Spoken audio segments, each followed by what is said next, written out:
আজকের গল্প জঙ্গলবাড়ির বৌরানী।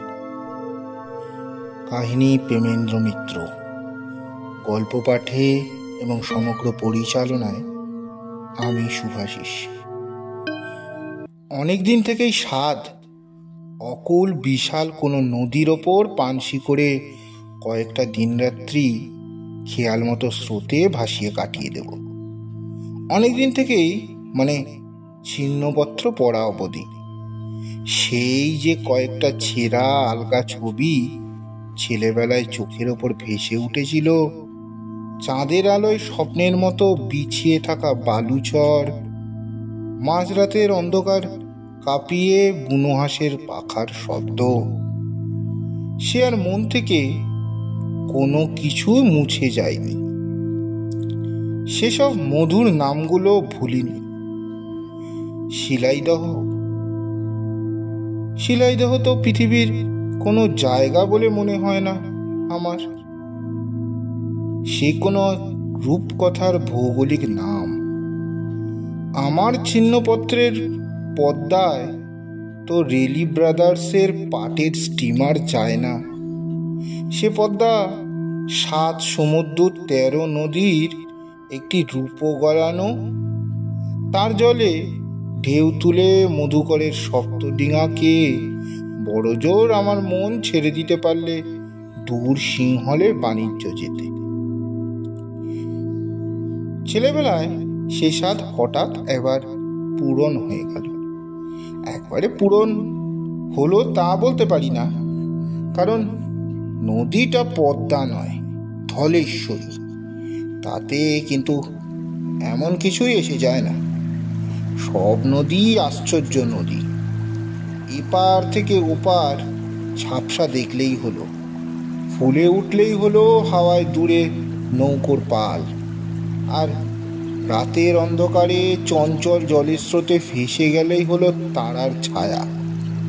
বরং আসল পদ্মায় ঠিক শিলাইদহ নামটি ধরে খোঁজ করতে গেলে খারাপ হতো। মনের ছবির সঙ্গে চোখের ছবির কেবল লাগতো কাটাকাটি, মারামারি। আমার স্বপ্ন যেত ভেঙে, আর স্মৃতিটাও জমতো না মধুর করে। আর আমার ধলেশ্বরীর বা অভাব কিসের? সেও ছোটোখাটো রণরঙ্গিনী মূর্তি ধরে বর্ষার প্লাবনে ভাঙন ধরার লোকালয়ের কূলে। তার বুকে চর জাগে স্বপ্নের মতো, চোখাচোখি ডাকে, তার দুকুল কেঁদে ওঠে অন্ধকার রাতে। মাঝারি একটা পানসি ভাড়া করে নিলাম। মাঝি, মাল্লা, চাকর পাকর নিয়ে সব শুদ্ধ আমরা মাত্র 6 জন। এত লোকের দরকার বুঝি ছিল না। বিনা তাড়াহুড়োয় ধীরে সুস্থে যেমন খুশি ভেসে যাওয়াই ছিল আমাদের কাজ। বড় বড় গঞ্জে কি লোকালয়ে ভিড় না করে শূন্য নির্জন তীরে তীরে, শুধু পাখির ঝাঁক বসা চড়ার ধারে ধারে। তার জন্য একা চরণ মাঝি যথেষ্ট। অধিকাংশ সময় তো আর সবারই ছুটি। একা চরণ বসে থাকে হালে কাঠের মূর্তির মতো। শুধু যখন মেঘনার মোহনায় গিয়ে পড়ার উপক্রম হলো, তখন স্রোতের উজান ঠেলে দিতে দাঁড় হাতে দিতে হয় অন্য মাঝিদের। ছিন্নপত্রের স্বপ্নের কুয়াশা মনের মধ্যে না থাকলে পানসির জীবন বেশ পানসে হয়ে উঠত। গরমিল তো কম নয়। ছিন্নপত্রের পদ্মায় কচুরিপানার কুৎসিত জঙ্গল দেখেছি বলে তো মনে পড়ে না। তাছাড়া রামসেবকের রান্না থেকে চরণ মাঝির চেহারা খুদ ধরার অনেক কিছুই ছিল, কিন্তু আমি ছিলাম ওইসবের ওপরে, প্রায় ওপরে। এই জন্যই বলছি যে চরণ মাঝির চেহারাটা সব সময় ঠিক স্বাভাবিকভাবে বরদাস্তই করতে পারতাম না। এক এক সময় নিজের অজান্তেই বুঝি শিউরে উঠেছি। যখন মাঝরাতে সবাই গড়িয়ে পড়ছি পানসির খোলে, আর মেঘ ডাকা চাঁদের আলোয় ধলেশ্বরী থমথম করছে, তখনই মিশরের মমির মতো শুধু চরণ বসে আছে নিষ্পন্দভাবে হাল ধরে। কামরা থেকে বেরিয়ে এসে হঠাৎ মনে হয়েছে আবার সেখানেই ফিরে যাই। সেখান থেকে তবু অন্য মাঝিদের নিঃশ্বাসের শব্দ পাওয়া যাবে তো, তাতে যেন অনেকখানি ভরসা। সত্যি জ্যান্ত মানুষের এমন অদ্ভুত মরা চেহারা হতে পারে এ আগে আমি কখনোই জানতাম না। রং আর তার কালো বলে নয়, কালো তো সব মাঝি, কিন্তু তার চামড়ায় যেন অপার্থিব বিবর্ণতা, যেন অনেক দিন মাটির তলায় সে চাপা পড়েছিল। এই সবেমাত্র উঠে এসছে শ্যাওলা ধরা ভিজে মাটির গা মুছে। লোকটার ধরন ধারণও অদ্ভুত, কম কথা বলে, অত্যন্ত ভারী গলায়, একটু একটু হ্যাঁ আর না ছাড়া কিছুই বলতে শুনেছি বলে মনে পড়ে না। অন্য মাঝিদের সাথে তার মেলামেশাও নেই, তবু সবাই যেন একটু সভয়ে তাকে সমীহ করে চলে। সে কেবল তার মোড়া চামড়া সত্ত্বেও দৈত্যের মতো বিশাল চেহারার জন্য। সেদিনও মেঘে ঢাকা ভাঙা চাঁদের মোড়া জ্যোৎস্নায় চারিদিক ছমছম করছে। সন্ধ্যের থেকে মাঝিদের একটু ফিস ফিস শুনছিলাম।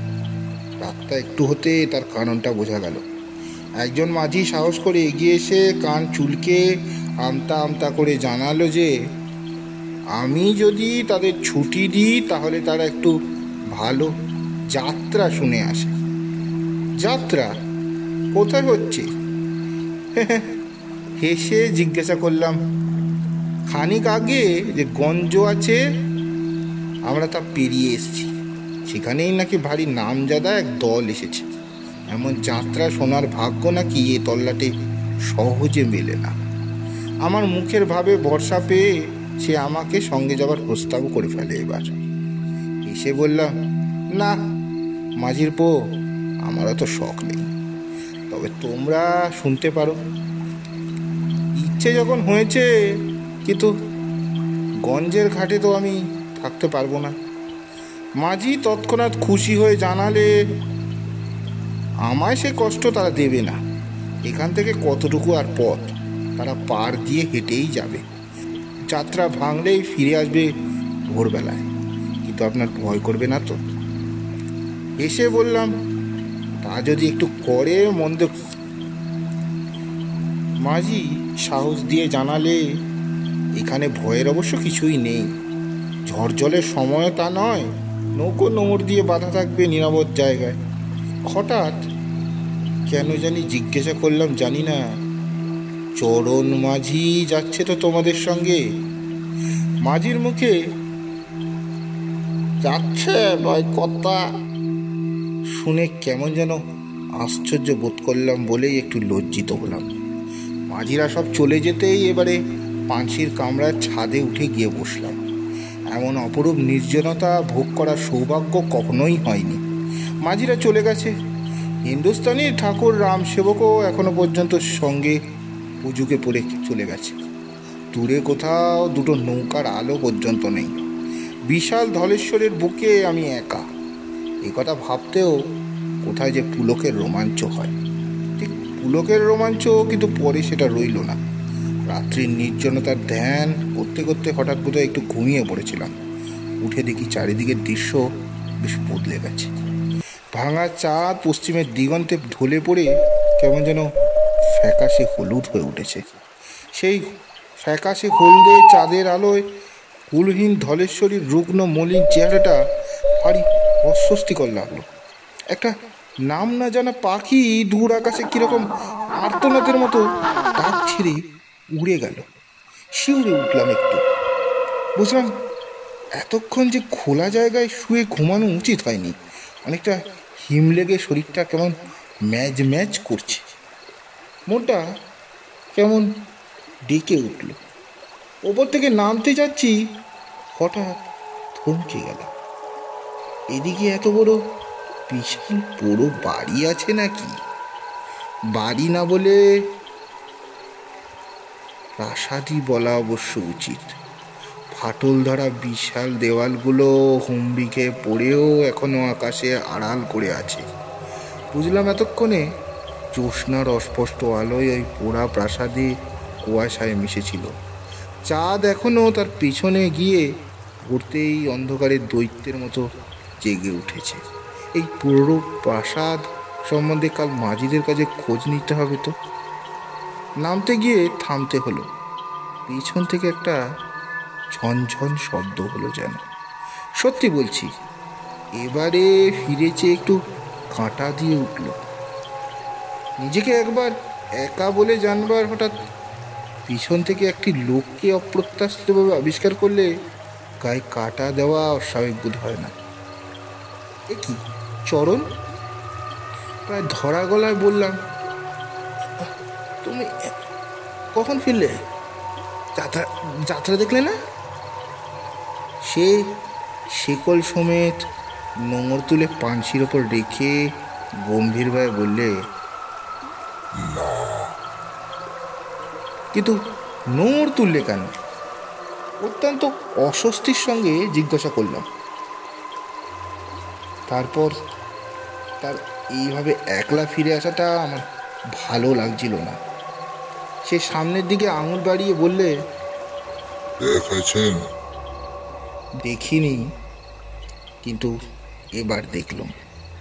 সেদিন রাত্রি শেষে যে অদ্ভুত অসাধারণ সব ঘটনা ষড়যন্ত্র করে এসছে আমার জীবনে, তা তেমন ভালো বোধহয় বুঝিনি। তা তখন ভালো করে বুঝিনি। পাড়ের ওপর জলের একবারে কিনারায় এক দিঘির নারী মূর্তি আমাদের হাতে নেড়ে ডাকছে। কেউ জানো নাকি? প্রায় চিৎকার করে উঠলাম বিস্ময়ে, উত্তেজনায়। হাল ঘুরিয়ে নৌকো সেই পাড়ের কাছে ভিড়তে চরণ শুধু নিঃশব্দে মাথা নাড়ল। পাড়ে ভিড়তে না ভিড়তে মহিলাটি যেন পাগলের মতো ঝাঁপিয়ে পড়ল পানসিতে। আমার কাছে এসে ভীতভাবে ব্যাকুল স্বরে বললেন, আমায় বাঁচান, আমায় বাঁচান, দোহাই আপনার।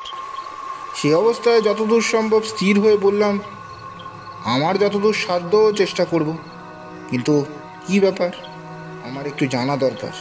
আপনি আমার সঙ্গে কামরায় চলুন। আঁচল ঢাকা দিয়ে কি যেন একটা ভারী জিনিস তিনি বয়ে এনেছিলেন। কামরার চৌকাঠের ওপর সেটা ভারী একটু হোঁচট খেয়ে ভদ্রতা করে বললাম, ওটা বড্ড ভারী বোধ হয়, আমার হাতে দিয়ে দিতে পারেন। তিনি কথা শুনে এমন আঁতকে উঠে পিছু হটে দাঁড়াবেন জানলে নিশ্চয়ই এ কথা বলতাম না। তাই একটু বিমূঢ়ভাবেই নিজের কামরায় ঢুকে লণ্ঠনটা আর একটু উজ্জ্বল করে দিলাম। নিজের ব্যবহারে তিনি বোধহয় একটু লজ্জিত হয়েছিলেন। ঘরে ঢুকে আঁচলের আড়াল থেকে একটা অদ্ভুত আকারের বাস্ক বের করে আমার সামনে রেখে তিনি বললেন, আমায় মাফ করবেন, আপনাকে অবিশ্বাস করা আমার উচিত হয়নি, কিন্তু ভয়ে ভয়ে আমি এমনি হয়ে গেছি। মহিলাটি কামরার আলোয় এতক্ষণে ভালো করে দেখলাম। চেহারা তার স্পষ্ট বড় ঘরের ছাপ, কিন্তু কথাবার্তার ধরন ধারণ কেমন যেন অদ্ভুত, পোশাকও তেমনি। যাই হোক, তখন সেসব কথা নিয়ে মাথা ঘামাবার সময় নেই। কি আছে ওতে? একরাশ সাপের চোখ যেন জ্বলে উঠল। চমকে গেলাম। সাপ নয়, হিরে মুক্ত জড়ানো জড়োয়া গয়না। এমন গয়না আমি তো জীবনে কখনো দেখিনি। মহিলাটি মুঠো করে কয়েকটা গয়নার বাস্ক থেকে তুলে কামরার মেঝে ছড়িয়ে দিলেন। আমি নিজের অনিচ্ছাতেই একটু শিউরে বসলাম। সেগুলো তো কোনো জড় বস্তু নয়, যেন ক্রূর ও সরীসৃপ। দরজায় খুট করে একটা শব্দ তুলে দেখি চরণ কখন নিঃশব্দে ছায়ার মতো এসে দাঁড়িয়েছে। তার কোটরে ঢোকা চোখ যেন সাপের মতো হিংস্র লোভের ঝিলিক। পলক ফেলতে না ফেলতেই সে সরে গেল। ভয় পেয়ে একটু বিরক্তির সুরে বললাম, তুলে ফেলুন এসব বাস্কে। এসব সাংঘাতিক জিনিস নিয়ে আপনি কি বলে এই রাতে একা বেরিয়েছেন? আমার দিকে অদ্ভুতভাবে তাকিয়ে গয়নাগুলো বাস্কে তুলতে তুলতে তিনি বললেন, বেরোবো না, ওরা যে এইসব ছিনিয়ে নিতে চায়। কারা ওরা? ওরা কারা? আমার শ্বশুরবাড়ির জ্ঞাতিরা। আমার স্বামী বিদেশে থাকে, ওদের এখন এই গয়নাগুলোর ওপর অসীম লোভ। ওরা সব করতে পারে এগুলোর জন্য, খুলুন। কিন্তু আমি দেব না, কিছুতেই দেব না। রাত্রির অন্ধকারে গা ঢাকা দিয়ে তাই আমি পালিয়ে এসেছি। কিন্তু আপনি যাবেন কোথায়? যাব বাপের বাড়ি। ওরা তো আমায় দিনরাত আগলে রাখে, যেতে দেয় না। দোহাই আপনার, দুঃখ মাত্র গেলেই আমার বাপের বাড়ি, সেখানে পৌঁছে দিই। আচ্ছা, আপনি ব্যস্ত হবেন না, আমি ব্যবস্থা করে দিচ্ছি বলে আমি কামরা থেকে চরণকে আদেশ দেওয়ার জন্য বেরোলাম। কিন্তু আশ্চর্য, চরণ যেন আগে থেকেই সব জানে। সে হালে বসে আছে, নৌকা চলছে। বললাম, ক্রোশ 2 বাদে নৌকা থামিয়ে খবর নিও। নিশ্চলভাবে বসে কে যেন একটা অস্পষ্ট জবাব দিলে। অত্যন্ত বিশ্রী একটা অস্বস্তি নিয়ে আমি কামরায় ঢুকে বসলাম। আমি বাইরে যাচ্ছি, আপনি এই কামরায় ভেতর দরজা বন্ধ করে থাকুন। তিনি ব্যাকুলভাবে বললেন, না না, সে আরো ভয় করবে, আপনি আমার সাথেই থাকুন। উত্তরে কিছু বলার আগেই টলে গিয়ে চমকে উঠলাম। এ কি, নৌকা হঠাৎ ঘুরে গেল কেন? চরণ মাঝে হাল ছেড়ে দিয়েছে নাকি? পানসি নিজের খেয়ালে ঘুরছে। টাল সামলে উঠেই বুঝলাম আমার আশঙ্কা মিথ্যে নয়। ডুবে যাওয়া চাঁদের শেষ আলোয় দেখলাম ঠিক যমদূতের মতো চরণ এসে কামরার দরজায় এসে দাঁড়িয়েছে। কি হিংস্র লোভ তার অমানসিক চোখে মুখে! বুকের রক্ত হিম হয়ে যায় সেদিকে তাকালে। অপরিচিত মহিলা আতঙ্কে চিৎকার করে বাস্কটি সজোরে বুকে আঁকড়ে ধরে উঠে দাঁড়ালেন। ছুটে বেরিয়ে এলেন বুঝি আমার কাছে সাহায্যের আশায়, কিন্তু বৃথা। আমি বাধা দিয়ে যেতেই সবল একটি হাতের মুষ্টিতে মাথা খুঁড়ে সজোরে পড়ে গেলাম কাঠের মেঝের ওপর। মাথার চোট খেয়ে তখন কীরকম একটা আচ্ছন্ন অভিভূত অবস্থা। চোখের সামনে যা ঘটছে তা দেখতে পেলে আমার যেন উঠে দাঁড়ানোর ক্ষমতা নেই। গলার স্বর পর্যন্ত রুদ্ধ হয়ে গেছে। মহিলা প্রাণপণে তার মহামূল্য বাস্কটি রক্ষা করার চেষ্টা করছেন, কিন্তু স্ত্রীলোক হয়ে সেই দৈত্যের সঙ্গে তিনি পারবেন কি করে? ধীরে ধীরে বাস্কটি কায়দা করে চরণ তাকে নৌকার ধারে নিয়ে যাচ্ছে। তিনি টলছেন একবারে জলের কিনারায়। দারুণ হতাশায় সেই শক্তি সংহত করে তিনি প্রচণ্ড একটা টান দিয়ে বাস্ক শুদ্ধ জলে পড়ে গেলেন, সেই সঙ্গে তার দুশ্মনও। ওখানে একসঙ্গে গলার স্বর আর দেহের সাড়া পেয়ে আমি চিৎকার করে ছুটে গেলাম পানসির ধারে। মহামূল্য বোঝাই ভারী সেই বাস্কের টানে দুজনেই দিয়ে যাচ্ছে অতলে। তবু ছাড়বে না তার দখল কেউই। সাঁতার জানি না, মহিলাটির সাহায্যে ঝাঁপিয়ে পড়েও আমি কিছু করতে পারবো না। যদি কোথায় কেউ থাকে তার সাহায্যের আশায়। চাঁদ ডুবে গিয়ে ভোরের প্রথম নীলচে আলোয় তখন নদীর কুয়াশা তরল হয়ে যাচ্ছে। কটা ইলিশ মাছের ডিঙি বুঝি কাছেই ছিল। আমার চিৎকার শুনে তারা কাছে এসে ভিড়ল। ব্যাকুলভাবে এক নিঃশ্বাসে তাদের যথাসম্ভব সমস্ত ঘটনা জানিয়ে সেখানে দুজনে ডুবছে সে জায়গাটা দেখালাম। তারা প্রথমে গম্ভীর হয়ে শুনে হেসে উঠল। হেসে জানালো এইসব আজগবি ব্যাপার হতেই পারে না। যত ভারী জিনিস হোক, একেবারে গায়ে বাঁধা না থাকলে কাউকে একটানে ডুবিয়ে নিতে পারে না, তাও দুটো লোককে। হাতে ধরে কাড়াকাড়ি করতে করতে ডুবলে দুজন না হোক একজন তো ভাসবেই। তাছাড়া 2 ক্রোশ কেন, এদিক ওদিক 20 ক্রোশের মধ্যে প্রাসাদের মতো কোনো পোড়ো বাড়ি নদীর ধারে নেই। দামি গয়নার বাস্ক সময় ওরকম মেয়ে ছেলে আসবে কোথা থেকে? আমি রেগে গিয়ে বললাম, আমি কি মিথ্যে বলছি? বৃদ্ধ গোছের একটি মাঝি তার ডিঙির এক কোণে বসে এরকম নীরবে তামাক খেতে খেতে আমার সাথে কথা শুনছিল। তারা কিছু বলার আগে সে এগিয়ে এসে শান্তস্বরে বললে, না বাবু, আপনি মিথ্যে করেননি।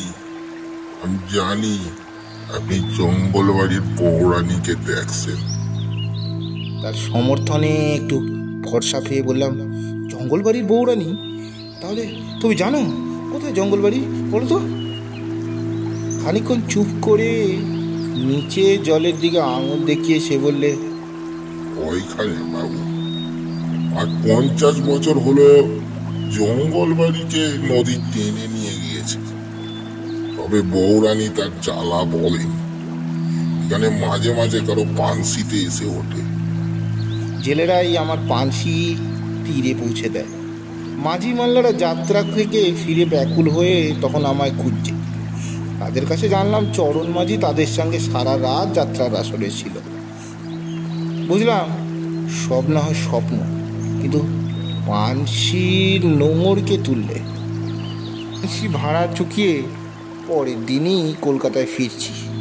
কাজ নেই আমার পানশি বিহারে, আমি চিহ্নপত্রই পড়ব। সমাপ্ত। গল্পটি আপনাদের কেমন লাগলো? ভালো লাগলে লাইক, সাবস্ক্রাইব ও শেয়ার করতে ভুলবেন না, এবং আরও নতুন নতুন গল্প পেতে বেল আইকনটি টিপে রাখুন। নমস্কার।